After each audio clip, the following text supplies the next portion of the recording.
Nothing says comfort like a nice pot roast dinner. And if this piqued your interest, stick around and take a screenshot of all the ingredients, please. Thank you. So for this, we're going to use one nice big chuck roast. And we're going to go ahead and trim off any excess fat and clean it, of course. And afterwards, we're going to go ahead and season one side with Slap Ya Mama and some garlic powder. And we're going to go ahead and sear one side first. And I am making this in an Instant Pot, but if you guys don't have one, you guys can make this on the stove. And then make sure to season the other side as well. Season vigorously. And we're going to go ahead and flip to the other side. And then we're going to go ahead and add approximately 2 cups of water or so, or broth. I added 1 cube of chicken bouillon, some beef bouillon, some ground cumin.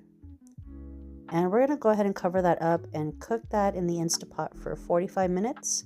And at this point, we're going to go ahead and remove the meat from the liquid. And this is what we're left with. And we're doing this because we're going to cook the veggies separately, because we don't want to overcook our veggies. We want a nice bite to them still. And I'm using celery, onion, carrots, and potatoes. So we're going to clean them, peel them, and dice them. And then we're going to throw that back into that liquid. But we're not done yet. We're not going to close this off yet. Now this next step is kind of extra and kind of essential for extra flavor. I went ahead and I sliced up 1 whole onion. And we added that into a pan with some olive oil, a little bit of ground paprika, some Italian seasoning, and some adobo seasoning.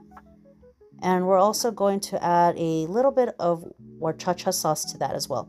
And we're going to cook that down just until they get caramelized, just like this. Now, if you guys don't want to do this, you guys can usually use one of those onion soup mixes. I've done that before, but this is just a more natural way of getting the onion flavor, in my opinion. So this is what I do.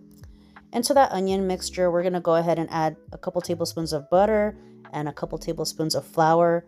And we're going to add probably 2 cups or so of water. And make sure to get rid of all those clumps of flour. And I also added a splash and half. And we're going to give that a mix. Now you can either let it thicken on the stovetop, or you could go ahead and just transfer it like I just did to the Instant Pot and let it continue to cook in there.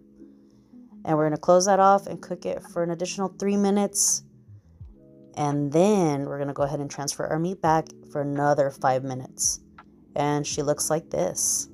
Now, if you wanted your sauce a little bit thicker, you could have added a little bit more flour, but this was perfect for me. And we paired it up with some mashed potatoes. You can also do rice. That way it soaks up all those juices and so much flavor. And this came out so good, guys. And I hope you enjoyed this video. And as always, thanks for all the love and support. I hope you guys are all well and safe out there. Love one another, spread the positivity,